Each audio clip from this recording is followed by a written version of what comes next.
Hello class 10 के प्यारे विद्यार्थियों, स्वागत करते हैं आप सभी का एक और नई वीडियो में। आज की इस वीडियो में हम देखना जो आपका मैथ का मॉडल पेपर है 2026 का, उसी को हम लोग आज की इस वीडियो में करने वाला था। तो वीडियो को अंत तक जरूर, हम वीडियो काफ़ी इंपॉर्टेंट होने वाला है। और अगर चैनल पर नए हो तो वीडियो को लाइक करके चैनल को जरूर जो सब्सक्राइब कर देना, क्योंकि ऐसे वीडियो चैनल के माध्यम से आपको हमेशा मिलता है। तो वीडियो को लाइक करके चैनल को जरूर जो सब्सक्राइब कर देना। और नहीं आपको पता तो मैं बता दूं कि आपको जो मॉडल पेपर होता है जिस साल का, उसी मॉडल पेपर से आपको कम से कम मैं आपको बता दूँ 20 से 30% क्वेश्चन हूबहू देखने को मिलता है। तो ये वीडियो काफ़ी इंपॉर्टेंट होने वाला आपका एग्जाम के लिए। मतलब वीडियो को अंत तक देखना, वीडियो काफ़ी इंपॉर्टेंट होने वाला। और अगर चैनल पर नए हो तो वीडियो को लाइक कर देना और चैनल को सब्सक्राइब कर देना, और साथ ही अपने सारे दोस्तों के साथ वीडियो को शेयर भी कर देना। और आपको दे दिए डिस्क्रिप्शन में व्हाट्सएप चैनल का लिंक, वहाँ सब लोग व्हाट्सएप चैनल पर फॉलो करना, क्योंकि जैक बोर्ड से रिलेटेड सबसे पहले आपको अपडेट वहीं पे मिलता है। तो लोग व्हाट्सएप चैनल को फॉलो करना मत भूलना, वहाँ पे आपको लिंक दे दिया गया है। और मैं आपको इजी पूरा व्यू में आपको समझाने वाला हूँ। टोटल क्वेश्चन आपको समझ में आ जाएगा। क्वेश्चन देखते हैं, ठीक है। बस आपको ध्यान से देखना है, अंत तक देखना है। तो सबसे पहले क्वेश्चन से हम लोग स्टार्ट करते हैं। तो आपको ये सब तो आपको पता ही होगा, है ना। 3 घंटा का समय दिया जाता है, फुल मार्क्स 80 का होता है। मैथ हम लोग देख रहे हैं कक्षा 10 का, ठीक है। तो यहाँ पे सबसे पहले आपका आता है सेक्शन ए का। सेक्शन ए के तहत आपका 30 प्रश्न आता है, ऑब्जेक्टिव प्रश्न। 30 प्रश्न के लिए एक मार्क्स निश्चित होता है, ठीक है। तो सेक्शन ए में आपका आता है सबसे पहला प्रश्न। तो क्वेश्चन में फर्स्ट बोलता है हमारा पी जेड बोला है। पी एक्स के जब क्या दिया, मतलब पी एक्स पढ़ा होगा तो पी जेड बोला है कि चर का मान यहाँ पे क्या है, एक्स है। पी जेड बराबर जेड स्क्वायर माइनस 64 के शून्य का बोल रहा है। देखो हमारे पास क्या दिया है, जेड स्क्वायर। हम लोग सारे के सारे क्वेश्चन को समझते हुए चलेंगे, ठीक है, ताकि आपको इस तरीके का क्वेश्चन आपको एग्जाम में देखने को मिले, आप आसानी से कर सको। तो जेड स्क्वायर, ठीक है, और माइनस 64 को हम लोग क्या लिख सकते हैं, 64 को हम लोग लिख सकते हैं 8 का स्क्वायर, क्योंकि 8 का स्क्वायर तो 64 होता है। 8 का स्क्वायर 64 होता है, 8 8 64। तो जेड स्क्वायर माइनस में 8 स्क्वायर, ये हमारा एक फार्मूला पे बन गया। देखो एक फार्मूला होता है हमारा ए स्क्वायर माइनस का बी स्क्वायर। क्या होता है, ए माइनस का बी इंटू में हमारा होता है ए प्लस का बी। इसी फार्मूला पर हम लोग इसको वैल्यू को पुट करेंगे। देखो एक जगह पर कितना आ जाएगा हमारा, जेड आ जाएगा, जेड माइनस का 8 हो जाएगा। उसके बाद इसको प्लस में लिख दो एक बार, ये हमारा आ गया। बस अब इसका शून्य निकाल दो बराबर 0 करके। तो जेड माइनस का 8 और जेड प्लस का 8, देखो यहाँ पे जेड माइनस का 8 बराबर 0 करो, और जेड प्लस का 8 बराबर 0 करो। जेड प्लस का 8 बराबर 0 करो, ठीक है। तो यहाँ से जेड का वैल्यू जो हमारा आ जाएगा प्लस का 8 आ जाएगा, ठीक है, प्लस का 8। और यहाँ पे जेड का वैल्यू जाएगा माइनस का 8 आ जाएगा, माइनस का 8। तो इसको दोनों को साथ में कैसे लिख सकते हैं, Z is equal two plus minus का 8 लिख सकते हैं। देखो Z is equal two plus minus का 8, यानी कि ऑप्शन नंबर कौन सा हो जाएगा, ऑप्शन नंबर ए बिल्कुल राइट आंसर हो जाएगा, ठीक है। ऑप्शन नंबर ए बिल्कुल हमारा करेक्ट आंसर हो जाएगा। आई होप कि आप लोग को समझ में आ गया। कुछ इसी तरीके से आपका प्रश्न मिलेगा तो आप लोग बना लोगे। क्वेश्चन नंबर 2 क्या बोलता है, मैं दिए गए बिंदु, हमारे पास बिंदु दिया पी क्यू आर, जो कि पी है आपका 0,6 और क्यू है आपके पास 7,0, आर है आपके पास 5,0 में से कौन बिंदु अक्ष एक्स को प्रतिच्छेदित करता है। आपको एक से प्रतिच्छेदित कौन करता है आपको बताना है, ठीक है। तो हमारे पास 3 बिंदु दिए, उन्हीं 3 बिंदु का बारे में पूछ रहा है। तो देखो मैं ग्राफ की मदद से आपको समझा देता हूँ, आपको समझ में आ जाएगा अच्छे से, ठीक है। तो सबसे पहले हमें क्या बोला है, हमारे पास 0,6 बोला है। मान लो इधर कहीं होगा 0,6, ठीक है, 0,6 यहीं कहीं होगा ना, क्योंकि 6 का वाई का वैल्यू है, 0 का वैल्यू कहाँ पे होता है, वाई एक्स पे 0 का वैल्यू, एक्स का वैल्यू 0 होता है। तो हमारा यहाँ पे हो जाएगा कुछ, ठीक है। ये हमारा क्या हो जाएगा, वाई अक्ष को प्रतिच्छेदित करता है, क्योंकि हमारा क्या है, ये हमारा वाई अक्ष है, हमारा एक्स अक्ष है, आप लोग को पता होगा। तो हमारा ए बिंदु जो 0,6 हमारा वाई अक्ष को प्रतिच्छेदित करता है। तो हमसे पूछा क्या है, जो ऐसे बिंदु बताना जो कि तीनों में से जो कि हमारा एक्स अक्ष को प्रतिच्छेदित करेगा, ठीक है। तो ये हमारा पहला तो होगा नहीं, पी यानी कि नहीं होगा हमारा। उसके बाद सेकंड क्या है, क्यू बराबर क्या है, क्यू हमारा 7,0 है, ठीक है, यानी कि इसमें 7 हमारा पहला किसका वैल्यू होता है, एक्स का वैल्यू होता है। 7 हमारा एक्स का वैल्यू है, 0 हमारा किसका है, वाई का है। इधर कहीं मिलेगा हमें, क्योंकि देखो एक्स का वैल्यू 7 इधर ही होता है प्लस में, ठीक है, प्लस में इधर होता है, इधर माइनस में होता है। तो 7 इधर ही कहीं प्लस में मिलेगा एक्स का वैल्यू, और वाई का वैल्यू 0 हो जाएगा इस बिंदु पे, क्योंकि एक्स अक्ष पे वाई का वैल्यू कितना होता है, 0 होता है। तो इसका जो हमारा रेखा मिलेगा कुछ इस तरीके से, यहाँ पे हमारा रेखा मिलेगा एक्स के, कुछ इस तरीके से हमें इस बिंदु का रेखा मिलेगा, जो कि क्या कर रहा है, वाई अक्ष को प्रतिच्छेदित, एक्स अक्ष को प्रतिच्छेदित कर रहा है, जो कि हमसे पूछा है। ये हमारा देखो एक्स अक्ष है, इसको काट रहा है ना बीच में, तो हमारा क्या कर रहा है, ये वाई एक्स अक्ष को प्रतिच्छेदित कर रहा है। तो हमारा तो पहला क्यू आंसर हो गया, यानी कि कंफर्म हो गया। तो क्यू ऑप्शन नंबर बी होगा ही होगा। उसके बाद देख सकते हो ऑप्शन नंबर आर को, यानी कि बिंदु आर को भी हम लोग चेक करेंगे। बिंदु आर क्या बोल रहा है, 5,0, यहाँ पे भी एक्स का वैल्यू कितना है, 5 है, और वाई का वैल्यू कितना है, 0 है। तो हमारा कहीं यहीं कहीं मिलेगा हमारा, ठीक है। तो क्या हो जाएगा हमारा, यहाँ हो जाएगा हमारा 5,0 हो जाएगा। ये भी हमारा क्या करेगा, एक्स अक्ष को प्रतिच्छेदित करेगा, ठीक है। तो हमारे पास 2 बिंदु मिलकर जो कि क्या कर रहा है, दिए गए बिंदुओं में से 2 बिंदु ऐसे हैं जो कि एक्स अक्ष को प्रतिच्छेदित कर रहा है, यानी कि दोनों का दोनों हमारा आंसर होगा, यानी 5,0 भी और 7,0, यानी कि क्यू बिंदु भी है और आर बिंदु भी, यानी कि ऑप्शन नंबर कौन सा हो जाएगा, क्यू और आर दोनों हो जाएगा। मैं आप लोग को बता दें क्यू और आर दोनों क्यू होगा। Option number D is the right answer of the question number second. आगे देखते हैं हम लोग क्वेश्चन नंबर 3 को। क्वेश्चन नंबर 3 क्या बोलते हैं हमारा, दो परिमेय संख्याओं के बीच कम से कम कितनी विषम संख्या हो सकती है। देखो दो सम परिमेय संख्या बोल रहा है, ठीक है। दो सम परिमेय संख्या बोलेगा तो क्या कैसे करेंगे, दो सम परिमेय संख्या है और बोल रहा है हमें संख्याओं के बीच कम से कम कितनी विषम संख्या हो सकती है। अगर विषम संख्या की बात करते हैं कितना हो जाएगा, क्वेश्चन नंबर 3 का जो राइट आंसर हो जाएगा ऑप्शन नंबर डी हो जाएगा, यानी कि अनंत हो सकता है। कितना हो सकता है, अनंत हो सकता है। देखो यहाँ पे बोल क्या रहा है, दो सम परिमेय संख्या, दो सम परिमेय संख्या यानी कि परिमेय संख्या तो ये भी है हमारा और 4, ये भी हमारा परिमेय संख्या, दो क्या है, दोनों के दोनों सम है के बीच कितनी विषम परिमेय संख्या हो जाती है, दोनों के बीच कितनी विषम संख्या हो जाती है। विषम पूछे सम पूछे फिर कैसा ही परिमेय संख्या पूछे क्या हो जाएगा, अनंत हो जाएगा, ठीक है। यानी कि ऑप्शन नंबर डी बिल्कुल राइट आंसर हमारा हो जाएगा। आगे देख सकते हो क्वेश्चन नंबर 4 क्या बोलते हैं हमारा, दो क्रमिक विषम संख्याओं का HCF क्या होगा, ठीक है। दो क्रमिक विषम संख्या है, जैसे कि मान लो पहला विषम संख्या ले लो आप लोग, 2 ले लो, सॉरी विषम बोल रहा है ना, तो दो पहला ले लो 7 ले लो, दूसरा ले लो 9 लो, कितना भी ले सकते हो, ठीक है। तो बोल रहे हैं हमारे संख्याओं का HCF क्या होता है, दोनों का बीच का संख्या हो जाता है, सॉरी HCF जो होता है हमारा एक होता है ना, एक होता है, आप लोग याद रखें। क्वेश्चन नंबर 4 का राइट आंसर क्या हो जाएगा, ऑप्शन नंबर ए हो जाएगा, ठीक है। दो लगातार विषम संख्याओं का HCF हमारा एक हो जाता है, ऑप्शन नंबर ए बिल्कुल राइट आंसर हो जाएगा।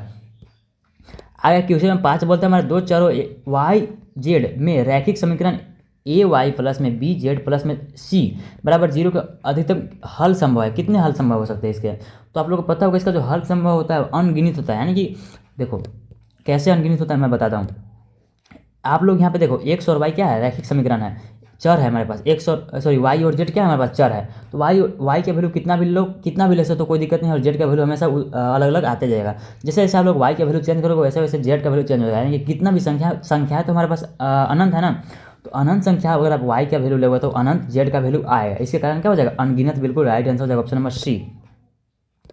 आगे क्वेश्चन नंबर 6 बोलते हैं आपका संगत समीकरण युग्म द्वारा निरूपित संख्याएं कैसी होती है। संगत के बोल कर रहा है, संगत समीकरण युग्म, संगत समीकरण युग्म की बात किया तो क्या हो जाएगा, ऑप्शन नंबर यानी कि प्रतिच्छेद बिल्कुल राइट आंसर हो जाएगा। आप लोग इस चीज़ को याद रखना। क्वेश्चन नंबर 7 बोलता है आपका x square minus 5x plus में 6 के मूल है। इसका हमसे मूल पूछ रहा है, देखो कैसे निकालते हैं। हमसे क्या बोल रहा है, एक्स स्क्वायर माइनस में 5x प्लस में 6, एक्स स्क्वायर माइनस में 5x प्लस में 6 बोल रहा है हमारे पास, बराबर में 0 हो जाएगा, ठीक है। इससे मेरा मूल पूछ रहा था, मूल कैसे निकालते हैं हम लोग। अब इसका क्या करोगे, गुणनखंड कर दो। गुणनखंड कैसे करोगे, एक्स स्क्वायर और 5 माइनस के 5x को ऐसे दो संख्या में बांटना है जो कि गुना करने के बाद कितना होना चाहिए, इस दोनों का गुणनफल के बराबर आना चाहिए, यानी कि 6x स्क्वायर आना चाहिए। ऐसे दो संख्या में बांटना है -5 को, तो क्या क्या बांट सकते हो, -2x माइनस में 3x लिख दो प्लस में 6। अब देखो करके इन दोनों को गुना करो, किसके बराबर आ जाएगा, इन दोनों के गुणनफल के बराबर आ जाएंगे, 6x स्क्वायर के बराबर आ जाएगा इसके, यानी कि माइनस माइनस प्लस हो जाएगा और 3 गुना 2 6 हो जाएगा और x का x स्क्वायर हो जाएगा, ठीक है। और यहाँ पे क्या था हमारा -5 आना चाहिए, तो -5 को ही तोड़ दिया यहाँ पे, देखो दोनों को माइनस कर लो, माइनस का 2x माइनस का 3x आपके पास माइनस का 5x आ जाएगा। देखो ड्यूरेशन वीडियो का ज़्यादा हो सकता है लेकिन कॉन्सेप्ट के साथ आपको सारा चीज़ मिलेगा, ठीक है। यहाँ इन दोनों में से कॉमन ले लो, फिर इन दोनों में से कॉमन ले लो, x कॉमन ले लो यहाँ से, तो क्या बचेगा, x मिलेगा यहाँ पे, और यहाँ क्या बचा हमारे पास 2 बचा, माइनस का 3 कॉमन ले लो, यहाँ पे क्या बचेगा, x माइनस का 2 बचेगा। देखो इस माइनस से गुना कर लो, इसमें क्या हो जाएगा, प्लस माइनस का x और 3 से 3x, ठीक है, और माइनस माइनस प्लस और 3 गुना 6 हो जाएगा, कुछ इस तरीके से। उसके बाद क्या करो, शून्य पूछ रहा है ना, तो इन दोनों में से कॉमन ले लो, क्या आ जाएगा, x माइनस का 2 कॉमन आ जाएगा, फिर हमारे पास क्या बचा, x माइनस का 3 बचा, इसको गुणनफल करोगे यही वाला आपको मिल जाएगा, ठीक है। ये हमारा मिल गया, इन दोनों का फिर शून्य निकाल दो, क्या है हमारे पास, x माइनस 2 के बराबर 0 के बराबर करो तो x का हमारे पास 2 आ जाएगा, ठीक है। पहला शून्य हमारे पास 2 आ गया, दूसरा शून्य का निकालो, x माइनस का 3 है बराबर में 0 करो तो x बराबर कितना आ जाएगा, 3 आ जाएगा, यानी कि दूसरा शून्य क्या आ जाएगा, 3 आ गया, तो क्या हो जाएगा हमारे पास 3 और 2 दोनों, यानी कि option number B, option number C, यानी कि ऑप्शन नंबर डी बिल्कुल राइट आंसर हो जाए, जो कि बोल रहा है हमारा बोथ बी एंड सी, यानी कि बी और सी दोनों।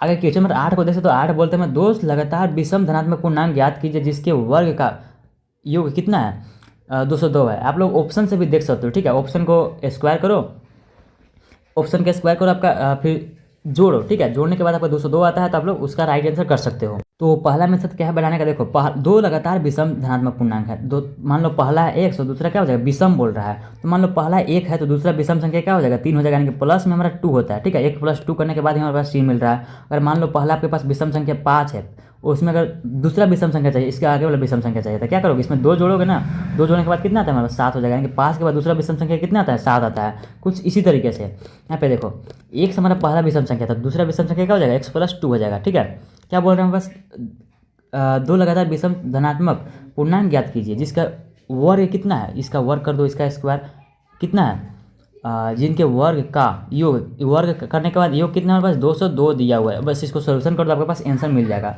इसको सोल्यूशन करो, आप लोग आंसर मिल जाएगा। फिर आप लोग ऑप्शन भी मिला सकते हो, देखो स्क्वायर करो और दोनों को जोड़ो, आपका अगर x 202 के बराबर आता है तो आपका वही आंसर हो जाएगा। अगर देखो 11 का स्क्वायर करो तो कितना मिलता है पास 121 मिलता है, और 13 का स्क्वायर कितना मिलता है, 13 का स्क्वायर 169 मिलता है। क्या दोनों को जोड़ने के बाद आपका मिल रहा है 202? तो नहीं, ये तो पार हो जा रहा है दोनों का।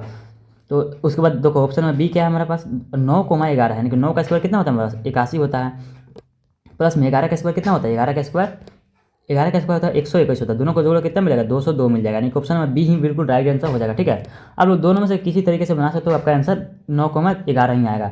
आगे क्वेश्चन नंबर 9 को देखते हो। क्वेश्चन नंबर 9 बोलते हैं हमारे पास निम्नलिखित में एपी नहीं में है। ठीक है, यहाँ पे देखो कैसे बोल रहा है, निम्नलिखित में कॉमन एपी में नहीं है ना, में नहीं है और एपी में नहीं है। तब देखो चारों में डी निकाल कर देखो, यानी कि सर्वांतर निकाल कर देखो, जिसमें अगर अलग अलग आ जाता है कहीं पे तो आपका ओपी में नहीं होगा।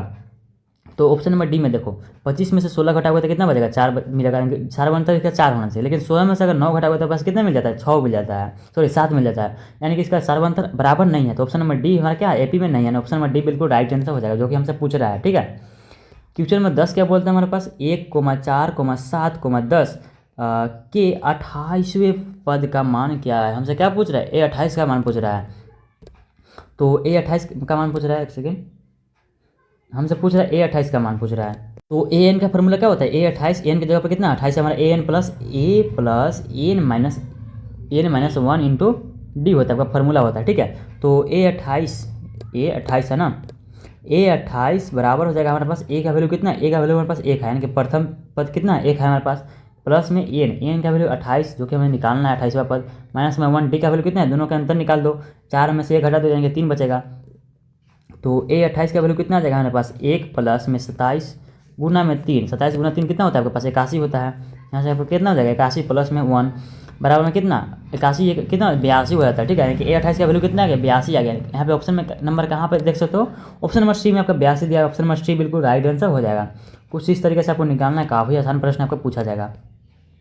दो समरूप त्रिभुजों के क्षेत्रफल का अनुपात अगर 16:81 है तो उनके संगत भुजाओं का अनुपात क्या होगा। देखो क्या कैसे बनाते हैं ऐसे क्वेश्चन को, देखो पहला जो एरिया दिया है हमारे पास, पहला एरिया कितना है 16 है, 16/81 हो जाएगा। ठीक है, यानी कि पहला क्षेत्रफल दूसरा क्षेत्रफल। ठीक है, तो बराबर किसके बराबर होता है, भुजाओं के अनुपातों के वर्ग के बराबर होता है। यानी कि पहला भुजा S1, दूसरा भुजा मान लो साइड, इसका मतलब साइड है ना, दूसरा भुजा S2 का स्क्वायर के बराबर होता है। अब इसको सोल्यूशन करो, आपका आंसर आ जाएगा। देखो स्क्वायर इधर जाएगा तो किस में रूट में बदल जाएगा ना, तो 16/81 आपका रूट के अंदर आ गया S1/S2, 16/81 करो यानी कि कितना जाता है 16 का अगर रूट करोगे तो बस 4 मिलता है, 4 81 का 9 मिलता है, यानी कि S1 का वैल्यू 4 और S2 का वैल्यू 9 आ गया। तो 4:9 आ जाएगा, 4:9 हो जाएगा। ठीक है, 4:9 कहाँ पे है आपका, ऑप्शन नंबर सी बिल्कुल राइट आंसर हो जाएगा। ठीक है, 4:9, option number C is the right answer. आगे देख सकते हो क्वेश्चन नंबर 12 बोलता है आपका सम चतुर्भुज के विकर्ण हमारे पास दिया गया है।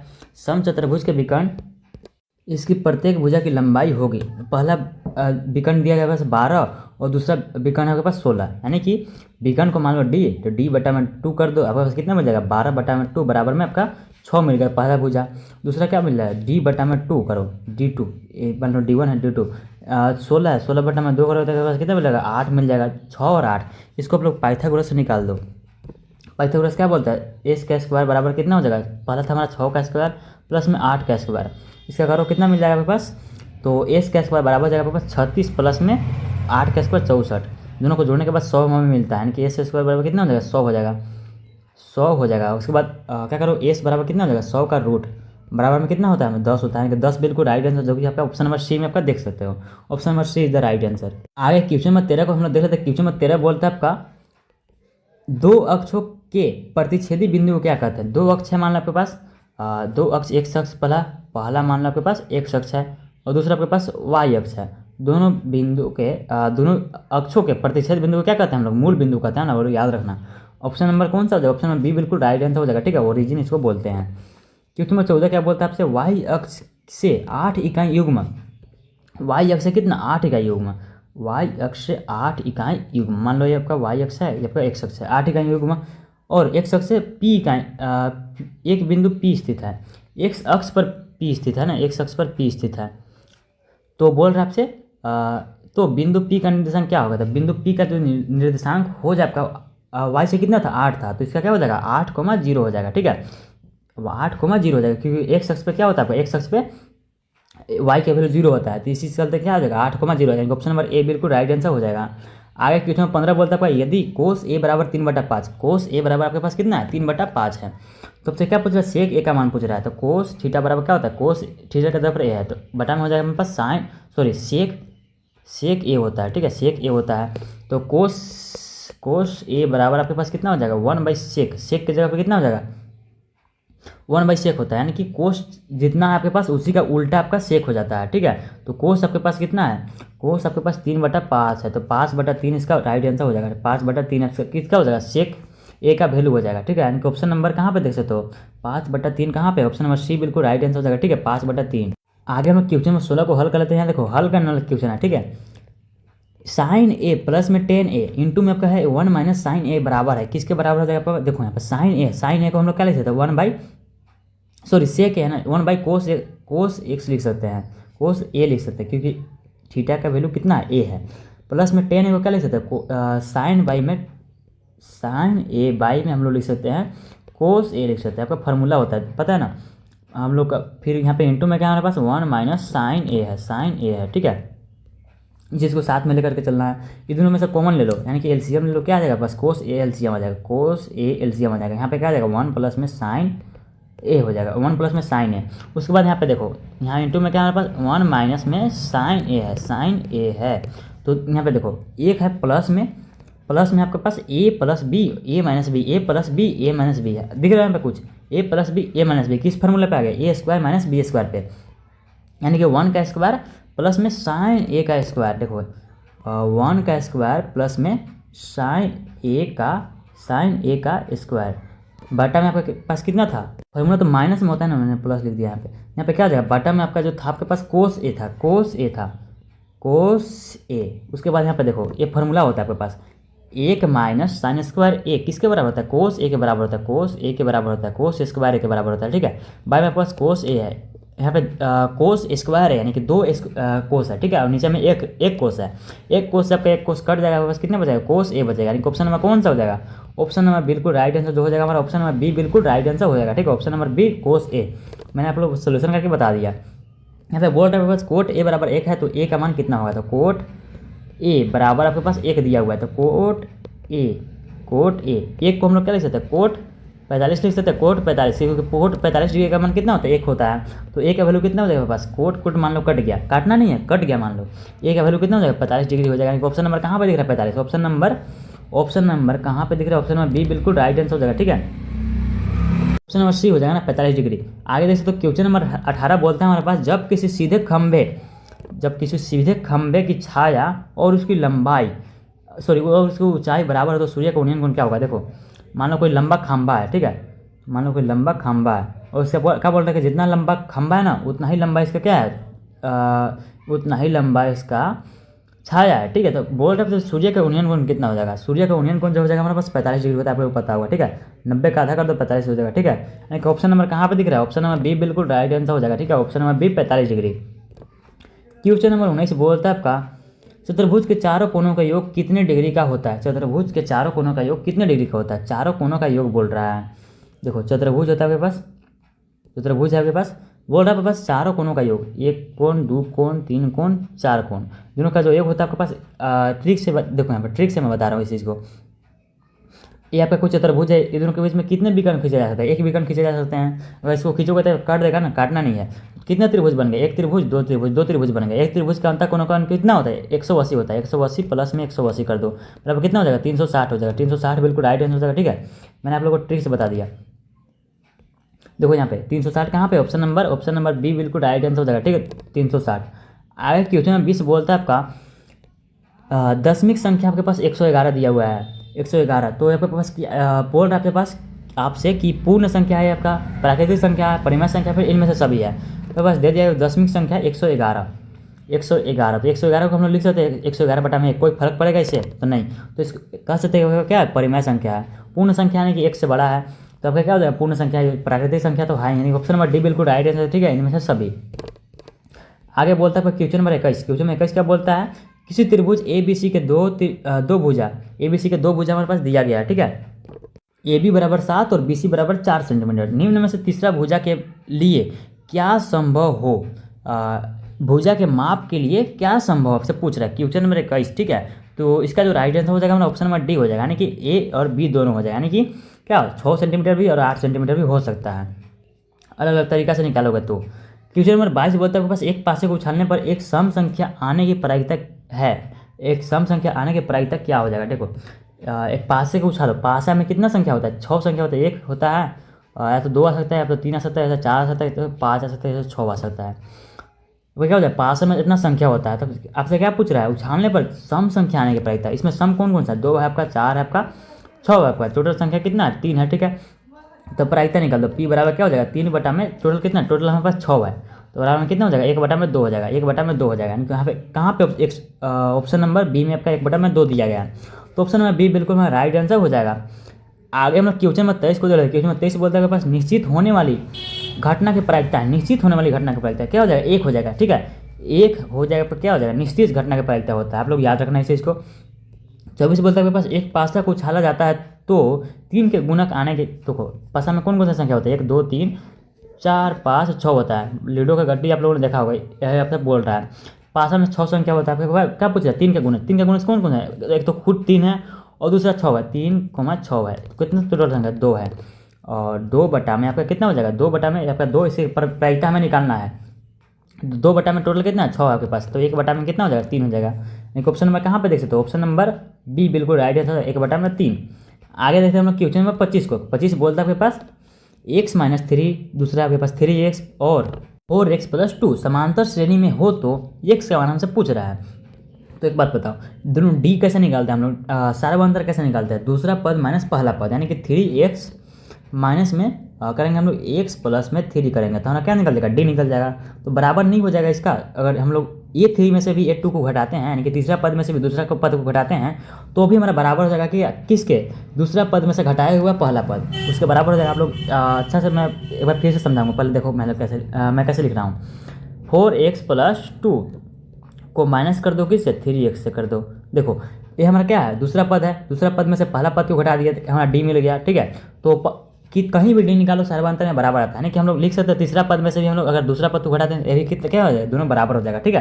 तो कुछ इस तरीके से आपका लिखा गया। तो 3x इसका सोल्यूशन करो, आपका यहाँ से x का मान निकल जाएगा, माइनस का x प्लस का 3, सॉरी प्लस का नहीं माइनस का 3 हो जाएगा ना, क्योंकि देखो माइनस दोनों में गुना हो जाएगा, बराबर में आपका 4x प्लस में 2 माइनस में 3x। तो देखो यहाँ पे क्या बचा आपके पास, 3x में से 1x चला जाएगा, 3x यहाँ पे है, 1x यहाँ पे है, 3x में से 1 घटेगा तो आपके पास क्या बचेगा, 2x माइनस में 3 बराबर में आपका क्या है, 4x यहाँ पे 3x यहाँ पे, नहीं 4x में से 3x घटेगा तो क्या बचेगा आपके पास, 1x बचेगा।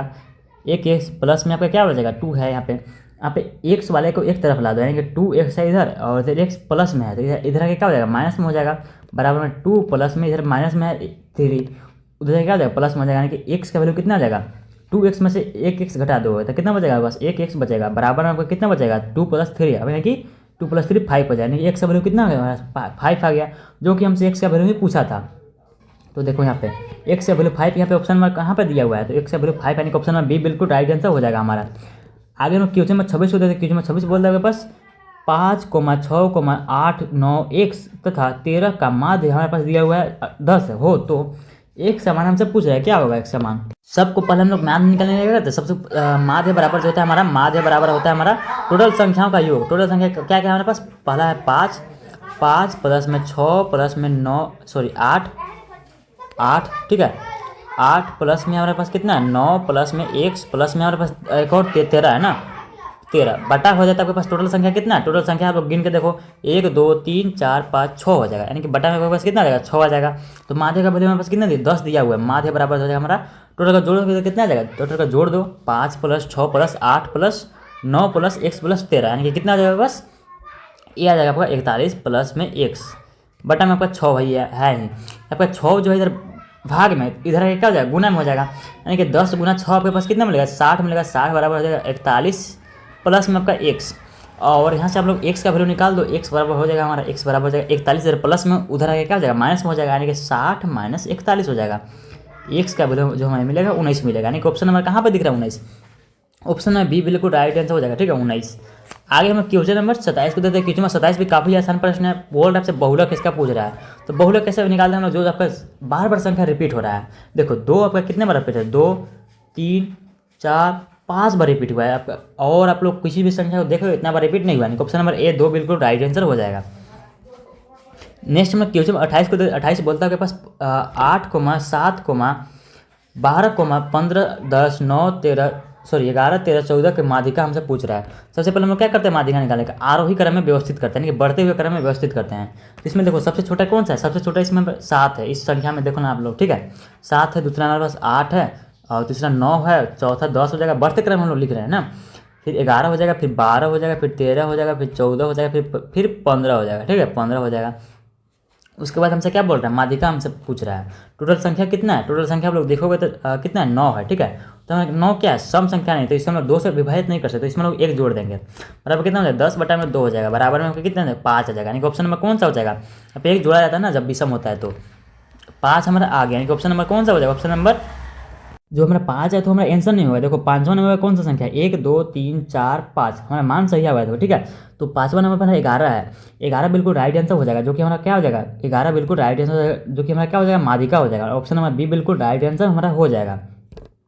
आगे हम लोग देखते हैं क्वेश्चन में 29 को। 29 बोलता है हमारा यदि 2 वृत्तों के केंद्रों के मध्य दूरी उनकी त्रिज्याओं के योग से अधिक हो तो उनकी उभयनिष्ठ स्पर्श रेखाएं होंगी। देखो क्वेश्चन क्या बोल रहा है, 2 वृत्त है हमारे पास, 2 वृत्त है।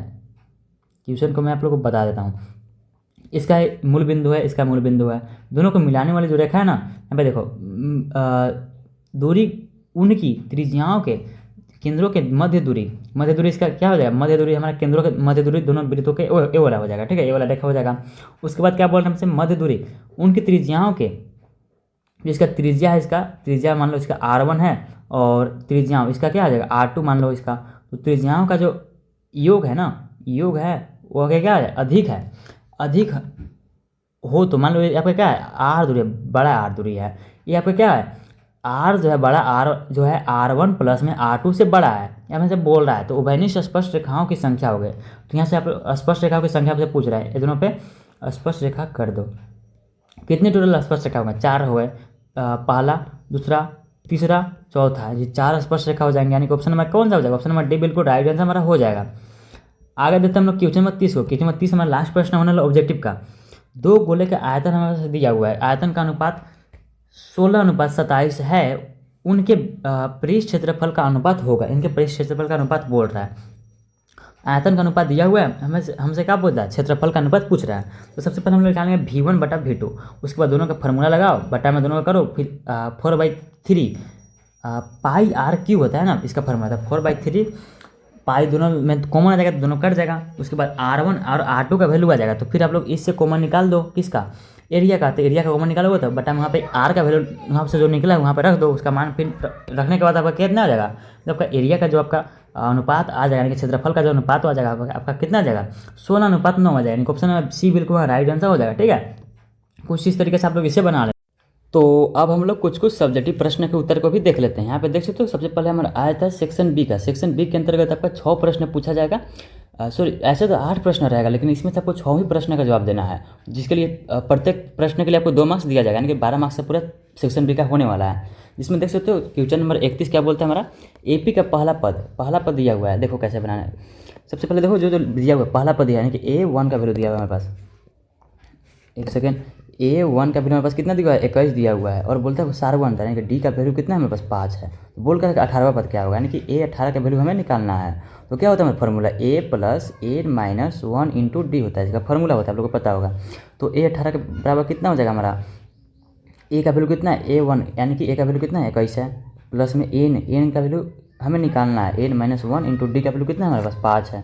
ठीक है अब आगे देखो इसको कैसे बनाएंगे। इतना बनाने के बाद आपको कैसे करना है, देखो जो हमारा है इसी को आगे सोल्यूशन कर देगा, हमारा उत्तर आ जाएगा। ठीक है, ए 18 का वैल्यू हमें निकालना है। ठीक है, तो यहाँ पे भी हमारा एन की जगह पर कितना आ जाएगा, 18 आ जाएगा। ठीक है, यहाँ पे हम लोग लिखेंगे एन की जगह पर, क्योंकि 18 पर निकालना है तो एन का वैल्यू हमारे पास 18 दिया हुआ है। तो देखो 18 में से एक जाएगा हमारा कितना बचेगा, 18 में से एक जाएगा 17 बचेगा। देखो ए 18 बराबर हम लिख सकते हैं 21 प्लस 18 में से एक जाएगा यानी कि 17 बचेगा। 17 गुना 5, 17 गुना 5 हम लोग डायरेक्ट कर ले रहे हैं। 17 बचे कितना होता है आपका 85 हो जाता है, 85 हो गया।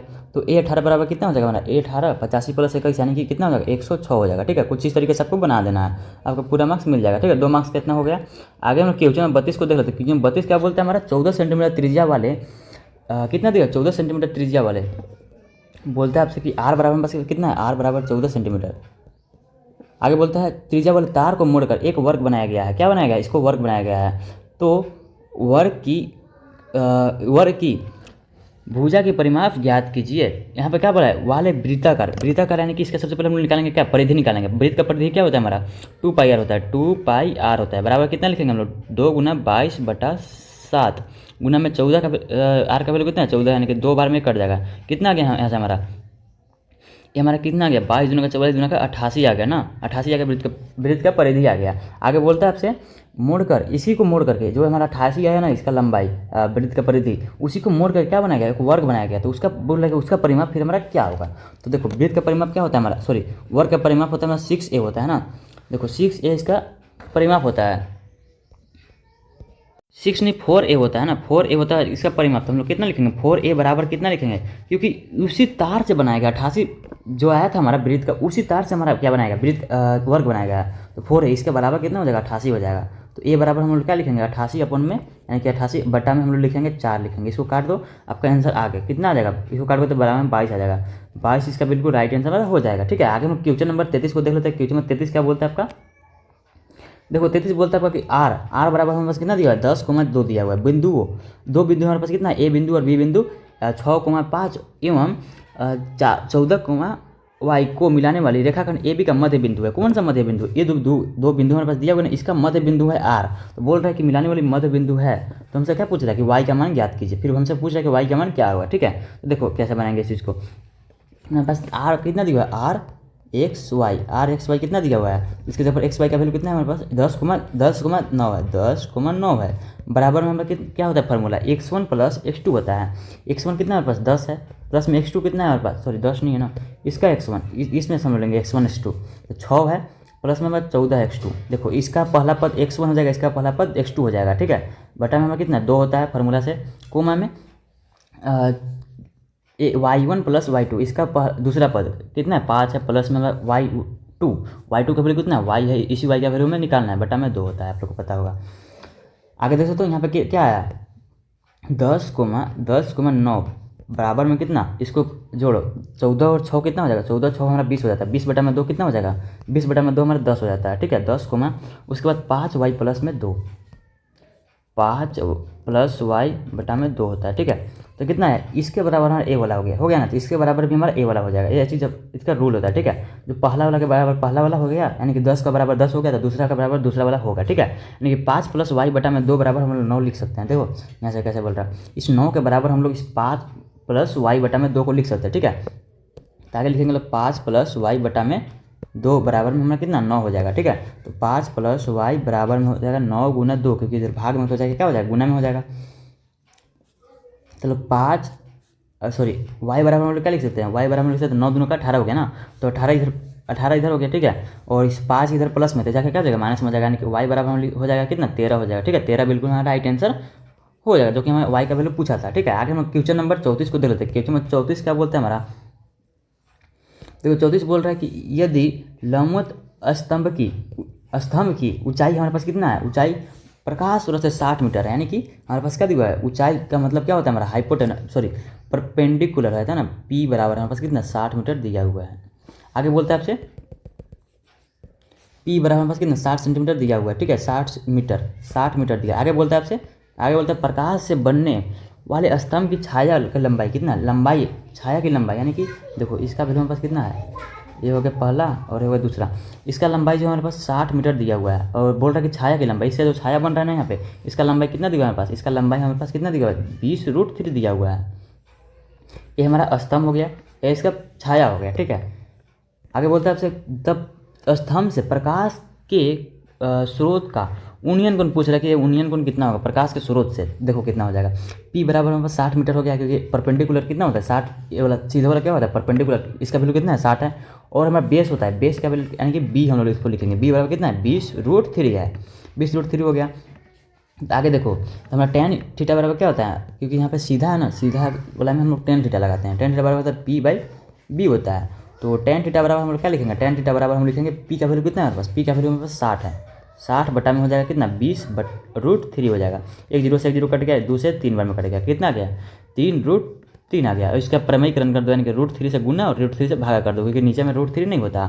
तो tan थीटा बराबर कितना हो जाएगा हमारा, tan थीटा बराबर हो जाएगा 3√3, इससे ये गुना हो जाएगा, यानी 3√3 हो गया, बटा में हमारा कितना हो जाएगा, बटा में कितना हो जाएगा देखो √3 से √3 में अगर गुना करोगे तो 3 बचता है ना, √3 से 3 में गुना करो तो 3 हो जाता है हमारा, 3 हो गया हमारा ये।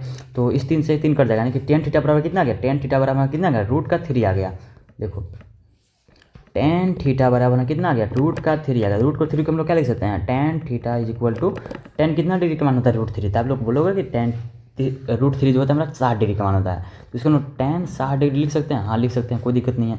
तो tan से tan कट जाएगा, कटना नहीं है लेकिन कट गया, ठीक है, आपको मन में ऐसा इमेजिन करना है कि कट गया।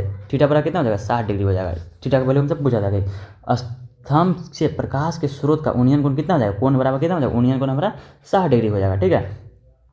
आगे हम क्वेश्चन नंबर 35 को देख रहे थे। क्वेश्चन 35 क्या बोलता है, यदि किसी घन के विकर्ण की लंबाई हमारे पास दिया गया है, कितना विकर्ण की लंबाई हमारे पास कितना दिया गया है, दिया हुआ 8√3 दिया हुआ है, 8√3 यानी कि कितना हो जाएगा हमारा ए घन का विकर्ण कितना होता है, घन का विकर्ण जो होता है हमारा फॉर्मूला होता है घन का विकर्ण का, देखो घन का विकर्ण इसका जो फार्मूला होता है हमारा, यानी कि इसको हम डी से डिनोट करते हैं ना, इसका फार्मूला तो हमारा a√3 होता है, a√3। तो घन का विकर्ण बराबर कितना दिया हुआ है, लंबाई हमारे पास 8√3 दिया हुआ है, बराबर में a√3, यहाँ से √3 कटा, सेकंड √3 से √3 कटा, यानी कि a का वैल्यू कितना आ गया 8 आ गया, ठीक है। देखो 8 यहाँ पे बचा, इधर a बचा, यानी कि a बराबर कितना आ गया 8 आ गया हमारा। आगे हमसे क्या पूछा था कि संपूर्ण पृष्ठीय क्षेत्रफल क्या होगा, यहाँ पे देखो संपूर्ण पृष्ठीय क्षेत्रफल क्या होगा क्वेश्चन में पूछ रहा है। तो संपूर्ण पृष्ठीय क्षेत्रफल का फॉर्मूला क्या होता है, संपूर्ण पृष्ठीय क्षेत्रफल का फॉर्मूला जो होता है हमारा वो होता है 6a² होता है, किसका, घन के लिए, ठीक है। तो 6 गुना में a का वैल्यू कितना हम लोग निकाला है 8 निकाला है, ठीक है। तो 8 का स्क्वायर हो जाएगा, बराबर में 6 गुना 8 का स्क्वायर कितना होता है 8 × 64 हो जाता है, ठीक है, 64 हो जाता है, बराबर 8 जब 64 गुना 6 को आपके पास कितना मिलेगा 384 मिल जाएगा। इसको सेंटीमीटर स्क्वायर, इसका इतना बिल्कुल राइट आंसर हो जाएगा, ठीक है। आई होप कि आप लोगों को समझ में आया होगा। आगे हम लोग क्वेश्चन नंबर नेक्स्ट क्वेश्चन बोलता है आपका सिद्ध कीजिए कि सिद्ध करें कि 3√3 क्या है अपरिमेय संख्या है। यह सिद्ध करने वाला आप लोग खुद से कर लेना, ठीक है, मैं बता रहा हूँ अभी, क्योंकि देखो बताने में तो कोई दिक्कत नहीं है, लेकिन इसके लिए इसमें बताना थोड़ा सा मुश्किल होता है फ़ोन में, क्योंकि इसमें थोड़ा सा लिखना होता है ना, इसको सिद्ध करने के लिए थोड़ा सा लिखना भी होता है कुछ हिंदी में, इसकी वजह से यहाँ पे बताना मुश्किल हो जाता है। आप लोग इसको करना। क्वेश्चन नंबर 37 को हम लोग देखते हैं। क्वेश्चन नंबर 37 काफ़ी आसान प्रश्न है, मज़ेदार प्रश्न है। बोलता है आपसे 2 कोसेक स्क्वायर 30 डिग्री, यहाँ पे क्या दिया हुआ है देखो, क्वेश्चन आपका कुछ इस तरीके से ना, यहाँ पे बड़ा बड़ा लिखा हुआ है इंग्लिश में 2 कोसेक स्क्वायर थीटा, यानी कि 2 इंटू हम लिख सकते हैं कोसेक कोसेक 30 डिग्री का वैल्यू कितना होता है, तो कोस 30 डिग्री का वैल्यू जो होता है हमारा कितना होता है, ये होता है हमारा कोस 30 डिग्री, यानी कि साइन 30 डिग्री का उल्टा हो जाता है, यानी कि साइन 30 डिग्री का हमारा 1/2 होता है, यानी कि इसका कितना हो जाएगा 2 हो जाएगा।